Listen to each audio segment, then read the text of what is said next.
before Ms. McTeer presents, I would like to say we have been constantly reviewing the data here to see where we are, because you can't improve if you don't know where you are. We are committed here at Valdosta High School, putting the time and work into making the necessary changes to improve. The IB program is an excellent program, and if you have time during your busy day to come out and to observe a TOK or one of the IB classes, this is a program that we need to keep, and that we need to take advantage. We need more students to take advantage of. Also, we are trying to offer more AP courses. We will be able to accomplish this by making sure that all our programs, our ADD program, our CCAE program, our IB program, are working in collaboration with each other. In reviewing the duties and responsibilities of all my APs, I need to pull on their strength. That way we can maximize their strength and make sure that they are given the support that they need to do their work. Mrs. McTeer is one of my outstanding administrators. Given the support, I believe that I have all confidence. I'm going to say that again. I have all confidence that the plan that we have in place for next year, you will see the necessary improvement in all our programs to make Valdosta City School proud of Valdosta High School. Thank you, Dr. Richardson. Technology is wonderful when it works. When it doesn't, it kind of throws everything off. But you do have the PowerPoint in front of you that I have completed. And it's just a few slides, just some information on some data that I thought you might be interested in. The first slide there, if you look at, this is our 5-year trend in the AP classes that we have had. We teach 12 AP courses at this time. We are looking at trying to implement a few more. Again, that's going to come down to really teacher power and the interest from the students of what they wish to take and have a desire to take, and based on their PSAT scores, what they will be successful taking. So we have to look at that during the scheduling time period and see if we have the room within our schedule and the teacher power to accommodate for new courses. What I really want to look at is the amount of students that we have increased over the past 5 years, and also the increase in our AP exam scores of 3 or better over the past few years. If you look at the last 2 bars, the last 2 green bars, which are the 2 far-hand right bars in each category, we had 88 students from 2011 who scored 3 or more on the AP exams, and in 2012 that went to 144 students. So we almost doubled our percentage of students scoring a 3 or better in our AP scores. So we were really excited about that for last year. Our teachers have implemented the study island with Dr. Richardson's help this year, and what we need to implement those review sessions for students. We have through study island, the students can use the study island review times. They have multiple choice questions, they have free response questions that they have access to by just logging in their account, and each student for those classes have access to that at any time for reviews. And our teachers have really been trying to push that program this year and the extra review to help improve on those scores. We also have our AP participation. It did decrease just a slight percentage in 2012, but the number of exams increased, which means we have a very small amount of students who may be taking the courses. That number may be increasing, but they're taking more AP courses themselves. So there's where you see the little bit of delineation in those things. We also see in the past 5 years the number of exams taken by VHS students has increased by 100%. 64% increase in the number of exams scoring 3 or better since 2011. And in the past 5 years that has increased by 71%. Again, we have those 12 AP exams that we have taken, and 28% of those AP test takers receive free or reduced lunch. Some of our demographics for the AP, I have it broken down by race. There in your next slide that you are welcome to look at there according to the number of students that we have listed for this year. I also have the AP awards that Ms. Steedley talked about, our AP STEM school, which means our students have participated in 2 AP math and 2 AP science. We offer AP calculus, AP statistics, AP chemistry, and AP biology. So since we have a combination of 2 math and 2 sciences that they can participate in, that recognizes us as a STEM school. The AP Access and Support Schools, at least 30% of our AP exams are taken by students who are identified as African American or Hispanic, and 30% of all of our AP exams earn a 3 or higher. So that is very great recognition for our school. Those are 2 recognitions that we have not been presented in the past, and we're extremely excited about that.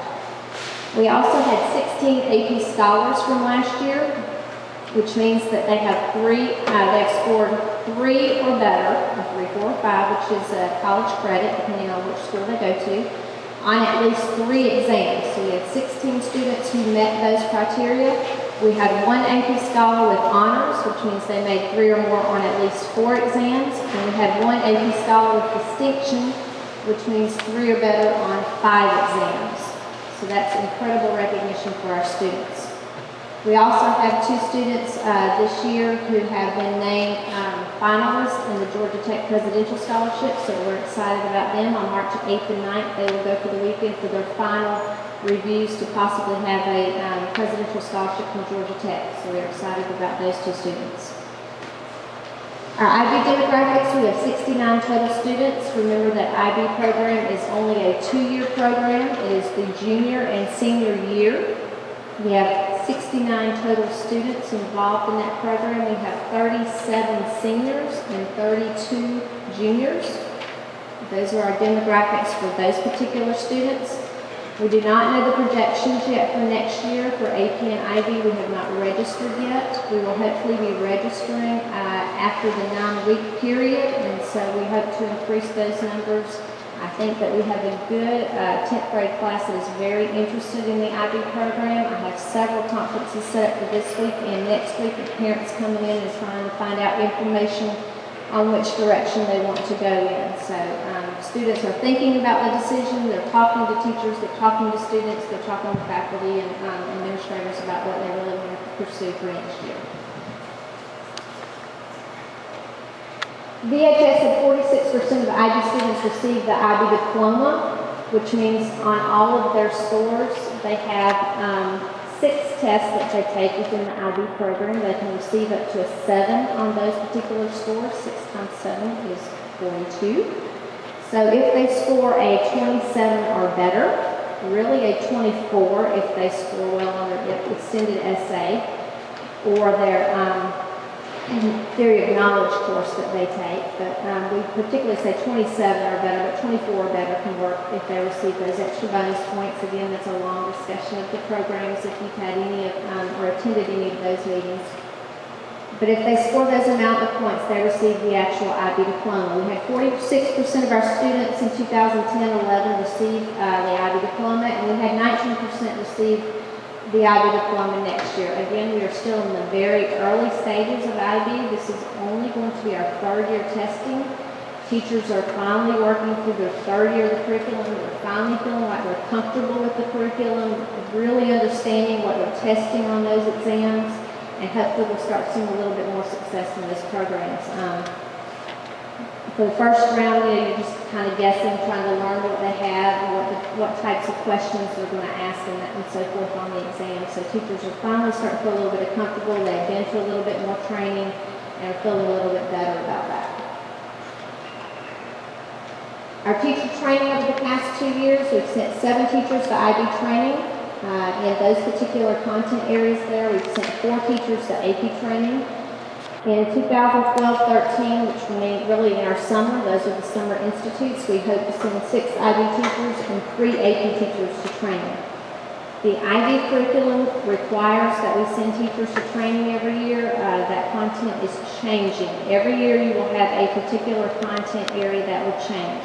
2 years ago, history changed. Last year, all the languages changed, meaning English and foreign language, and math. This particular coming year, the theory of knowledge will change. Some of the administrative part will change. And they're starting to come out with some of the changes again in foreign language that they are going to see from the testing of this cycle. They have implemented a new writing assessment for the foreign languages in IB. And so I'm sure they're going to have some restructuring in that once they see what type of writing they're getting from the students. So they're expected to have training in that area as well this summer. And I had some students that I wanted you to hear from, but I don't think we got it up. Did we get up and again? Again, it works great sometimes and other times it does not. So I wanted you to hear from what the students had to say on why we need to keep both programs, why they work separately for students. And so I'm hoping we can get them to come up and work.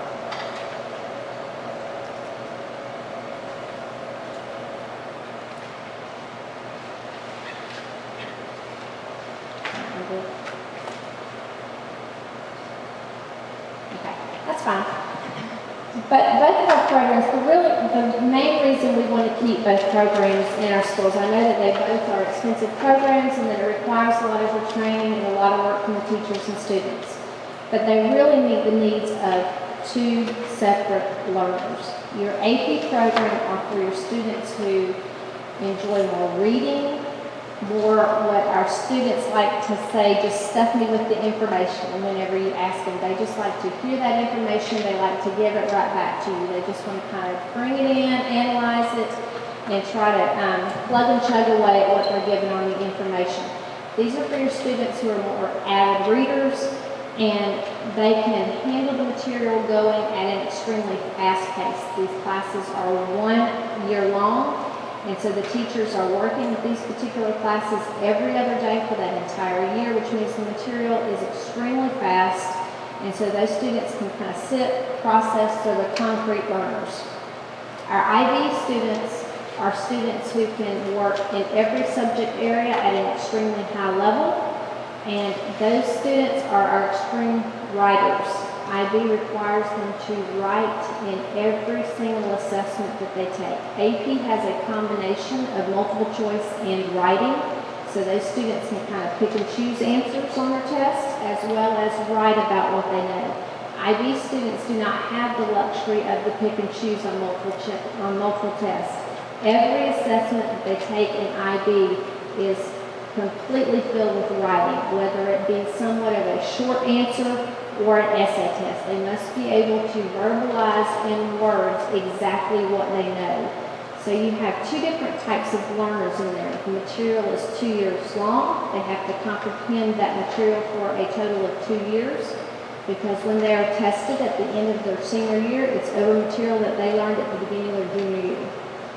So they have to be able to analyze all that material, comprehend all that material, relate all of those content areas for a solid 2 years.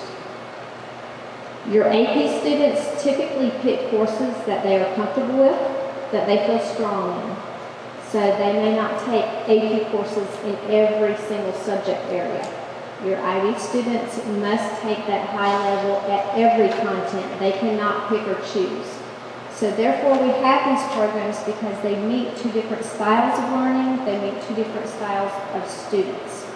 And it would be a shame for us to make each student be forced into a box that they are not prepared for. Any particular questions? Questions for this one?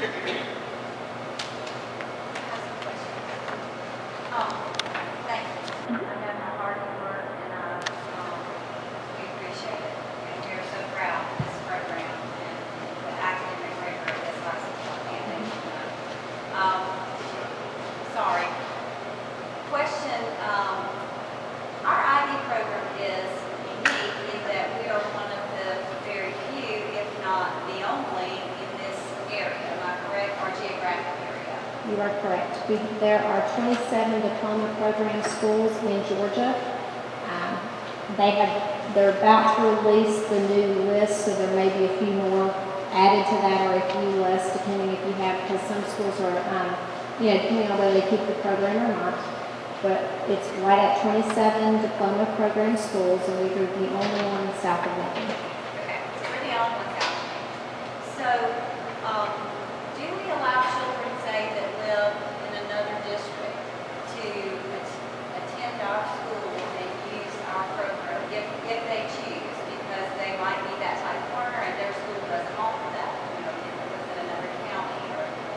We do. We had several last year that actually lived in Lakeland, and drove from Lakeland every day. We have some that come from Adel.